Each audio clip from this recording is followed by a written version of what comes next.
On est parti.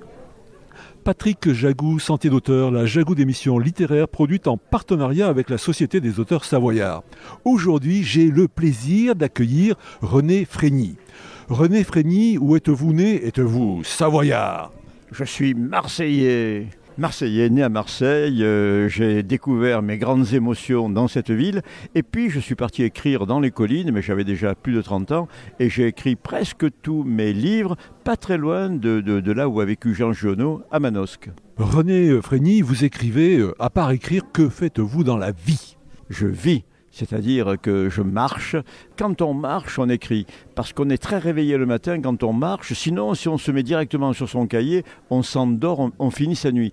Et moi, je pars dans les collines, je longe des rivières. Et quand on marche, nos nerfs sont en éveil, nos muscles, notre odorat. Je regarde les oiseaux, je sens les odeurs de mûres, de champignons, de figues. Et je commence à écrire dans ma tête en marchant. Et quand j'arrive, je n'ai plus qu'à recopier sur mon cahier tout ce que je ramassais sur les chemins. Donc je reviens parfois avec un panier de champignons, un paquet de figues, mais très souvent avec des paniers de mots. J'écris avec tout ce que je ramasse sur les chemins. Et c'est comme ça que je fais des textes plutôt vivants parce que j'écris en marchant. René Frény, pouvez-vous nous expliquer, s'il vous plaît, dans quelles circonstances vous avez commencé à écrire? J'ai commencé à écrire dans une prison militaire parce que j'avais été un mauvais élève. Je m'étais fait renvoyer de tous les collèges à Marseille. Mes études s'arrêtent au BEPC, c'est-à-dire que je ne suis pas allé très loin, renvoyé définitivement en 3e et je suis allé travailler avec mon père dans le bâtiment. Ça ne me plaisait pas, je suis parti en stop à travers l'Europe et je suis arrivé avec 2 mois de retard à l'armée. À l'époque, on faisait 16 mois de service militaire obligatoire et 2 mois de retard, c'était énorme pour les militaires. Donc j'ai été condamné à 6 mois de prison et c'est dans cette prison militaire que j'ai lu le premier livre de ma vie, un livre de Giono justement, Colline, et à partir de là j'ai compris tout ce qu'il y avait sous chaque mot. Sous chaque mot il y a un monde et quand tu es dans une cellule de 7 mètres carrés, tu prends un mot, tu ouvres ce mot et à l'intérieur, il y a la mer, il y a la rivière, il y a la beauté des femmes, il y a les saisons.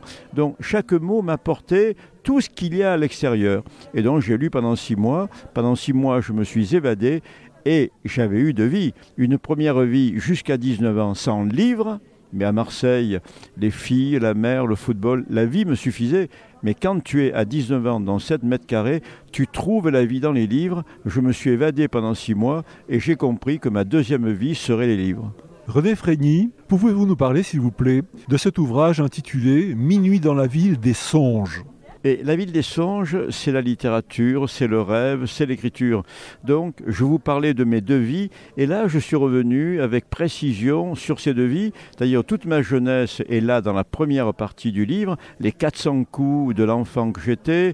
Quand tu ne vas pas à l'école, tu traînes, donc tu fréquentes tous les garnements, tu jettes ton cartable dans un bistrot et tu vas traîner, tu rentres à l'œil au cinéma, tu piques des trucs pour manger à midi, parfois tu piques des pompes parce que tu as envie d'être un peu beau devant les filles. Bon, ma première vie a été une vie d'aventure dans les rues, très solitaire d'ailleurs, hein, mais je faisais les 400 coups. Et ma deuxième vie, ça a été le voyage immobile à travers la littérature. Et ce livre, c'est un peu, comment dirais-je, le voyage de toutes les grandes émotions de ma vie, les émotions de cet enfant, qui sont les plus fortes émotions de la vie. On n'est pas d'un pays, on est de son enfance. Et puis ensuite, cet itinéraire à travers la Russie de Dostoïevski, les États-Unis d'Hemingway, de Jim Harrison, la Colombie de Marquez, la Provence de Giono et de Pagnol, le Paris de Céline, ce grand voyage que j'ai fait à travers la littérature et qui m'amène aujourd'hui chez Gallimard. J'ai publié une 20aine de romans, donc la deuxième partie de ma vie, ça a été vraiment la lecture et l'écriture, tout en faisant des voyages malgré tout, en partant visiter des pays, mais bien sûr le plus beau voyage que j'ai fait, le voyage sans limite et sans frontières, c'est le voyage de l'écriture.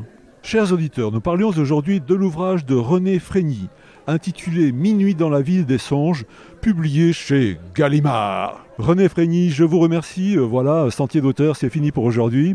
Arvi les amis, et à la semaine prochaine si ça vous dit. Un dernier mot ? Je suis heureux d'être avec vous en Savoie. Je viens régulièrement à Chambéry depuis plus de 30 ans parce qu'on m'avait invité pour le festival du premier roman.